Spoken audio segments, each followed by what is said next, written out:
Oi, gente, tudo bem? Eu sou Helene Ciprim e vamos continuar uma introdução básica a um curso em milagres.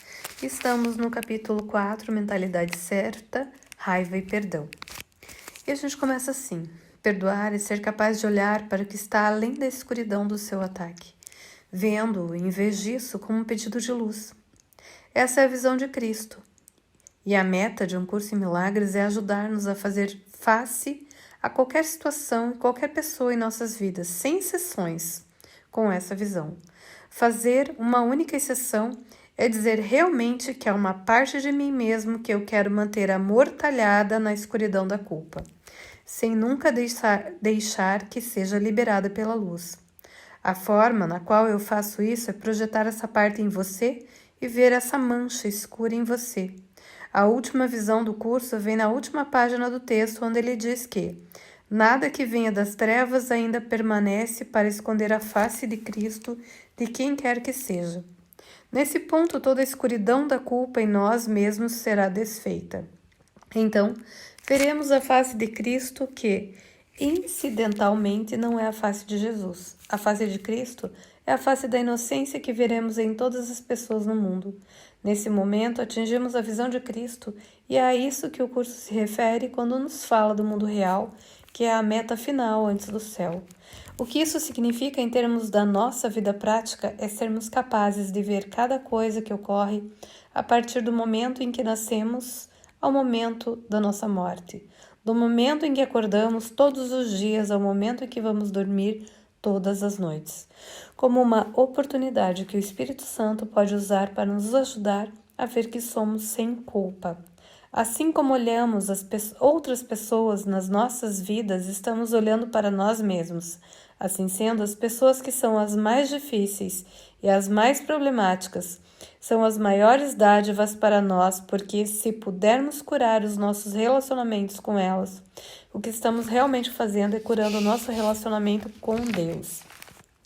Cada problema que vemos em outra pessoa, que queremos excluir das nossas vidas, é realmente o desejo secreto de excluirmos uma parte da nossa culpa de nós mesmos, de modo a não termos que soltá-la. Essa é a atração que o ego tem pela culpa. A melhor forma de conservarmos culpa é agredindo um outro. Sempre que formos tentados a fazer isso, o curso nos diz que há alguém conosco que nos baterá levemente no ombro, lembrando-nos: meu irmão, escolhe outra vez. E a escolha é sempre entre perdoarmos ou não perdoarmos. A escolha que fazemos ao perdoar uma outra pessoa é a mesma escolha que fazemos para perdoar a nós mesmos. Não há nenhuma diferença entre o que está fora ou o que está dentro. Tudo é uma projeção do que sentimos dentro de nós. Sentimos culpa. Se sentimos culpa dentro de nós, nesse caso, é isso que vamos projetar lá fora. Se sentimos o amor de Deus dentro de nós, então é isso que estenderemos ao que está fora. Todas as pessoas e todas as circunstâncias nas nossas vidas nos oferecem a oportunidade de ver o que está dentro do projetor das nossas mentes. Elas nos oferecem a oportunidade de fazer uma outra escolha. Toda essa ideia me parece uma maravilha, mas depois eu me envolvo em exemplos práticos que dizem respeito à execução. Vou formular um exemplo no qual eu caio num dilema e não consigo resolvê-lo. Por exemplo, vamos dizer que você está trabalhando num projeto para a escola. Você tem 1 hora para terminar e alguém o incomoda. Naquele ponto, você tem a escolha de agir de uma forma ou de outra. Vamos supor que a pessoa o incomode outra vez e você ainda tem só 1 hora para completar o trabalho. A que ponto pode-se expressar raiva corretamente dentro de uma atitude mental certa? Resposta: essa é uma boa pergunta. Henry Nouwen, um professor de Yale, disse uma vez que era interrompido no seu trabalho até reconhecer que as interrupções eram o seu trabalho. Uma pessoa como eu, que parece estar sendo sempre interrompido, poderia encontrar nisso uma lição muito útil. Deixe-me dar-lhe algumas diretrizes. A questão realmente depende de como você pensa que deve passar aquela hora. Se você acredita na sua meta ou na meta de Deus para você, Uma possibilidade é que seja o que for que deva ser feito naquela hora realmente possa ser feito em menos tempo. Talvez nem precise ser feito absolutamente. E talvez a pessoa que esteja lhe interrompendo seja mais importante do que o trabalho.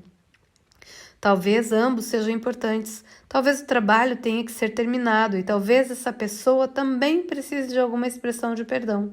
É nisso que a fé de cada um passa a ser tão importante. Tudo o que eu disse sobre o perdão até agora tem a ver com o que nós temos que fazer. Um curso em milagres torna muito claro que o perdão não pode ser realizado por nós mesmos, mas pelo Espírito Santo através de nós. Quando você parece estar numa posição na qual seja o que for que você faça estará errado, a fé lhe dirá que isso não acontece por acidente. Faz parte de uma lição importante para você e para outra pessoa.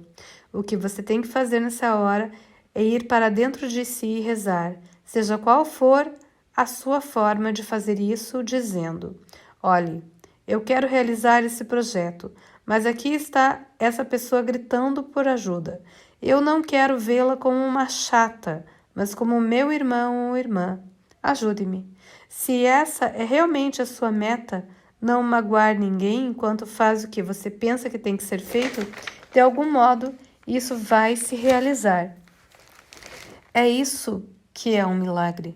O milagre não é uma mágica que acontece do lado de fora, é algo que acontece dentro de você e permite que essa situação seja resolvida.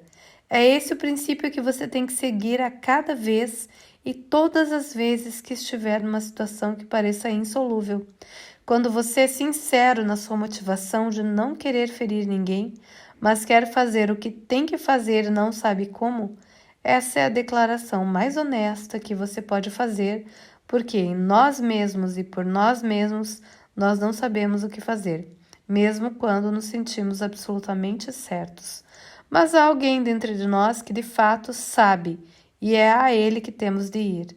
Ele é a resposta ao nosso problema, e essa será a resposta para todos os nossos problemas. Deixe-me falar sobre Jesus no templo. Essa é uma pergunta que é feita quase todas as vezes que eu falo sobre raiva, especialmente se me dirijo a um grupo cristão. Vocês todos conhecem a cena de Jesus no templo. Provavelmente aconteceu. De outro modo, não teria aparecido nos 4 evangelhos.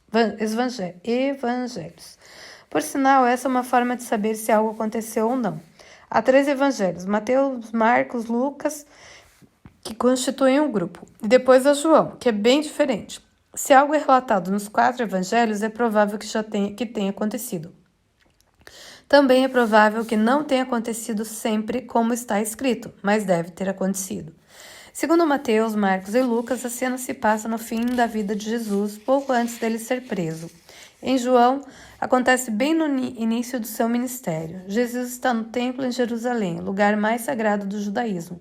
As pessoas estão cobrando dinheiro por todo tipo de coisas.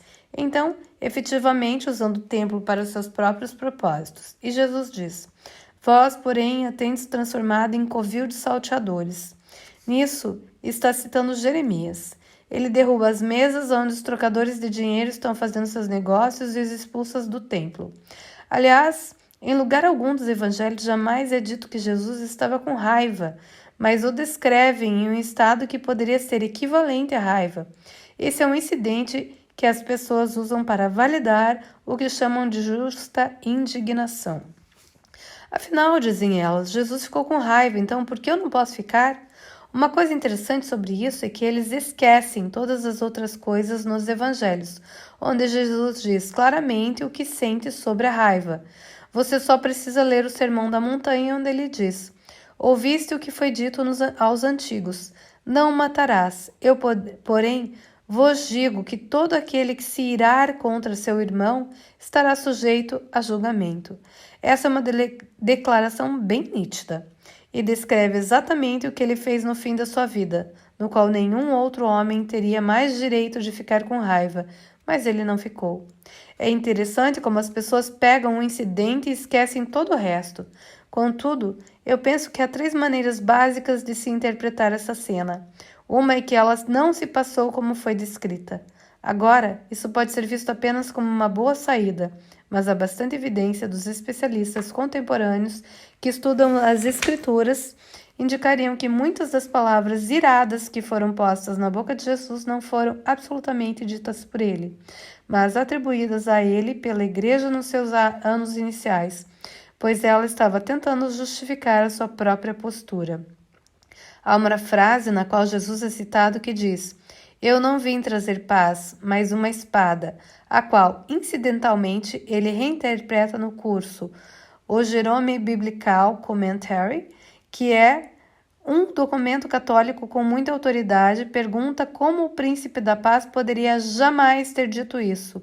Ele conclui dizendo que isso vem da igreja primitiva e não do próprio Jesus. Assim sendo, uma outra possibilidade é que ele não tenha feito isso da forma como está descrito.